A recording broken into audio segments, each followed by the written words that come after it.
Rekan, pernah mikir nggak sih kalau sekarang dari teknologi bisa jadi cuan? Sini aku kasih tahu. Zaman sekarang ada yang namanya bisnis dropshipping. Rekan bisa jualan barang hanya bermodal internet doang dan bisa dapat hasil dari keuntungannya. Gokil kan? Terus ada lagi nih, yang namanya bisnis sosial media content creator. Rekan bisa menjadi YouTuber, selebgram, atau TikTokers. Nah, dari situ rekan bisa dapat uang dari iklan, sponsor, atau masih banyak lainnya. Ini baru gambaran sekilas dari gimana cara teknologi menghasilkan uang rekan. Nah rekan, kalau rekan tertarik dengan pembahasan ini, aku ada informasi menarik. Jadi besok Amanah adain talkshow teknologi yang pastinya menghadirkan begitu banyak narasumber yang super duper keren dan ahli di bidang ini rekan.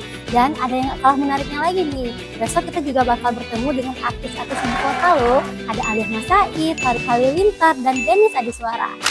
Bentar-bentar, ada lagi nih rekan, malam minggunya pada kemana sih? Nah, di malam minggu itu kita juga ada meet and greet bersama Alia Mas Said dan Farid Halilintar. Dan kita juga bakal dihadirkan berbagai influencer-influencer Aceh yang super duper keren dan inspiratif. Jadi kalau kata aku sih buruan daftar dan ikuti acaranya.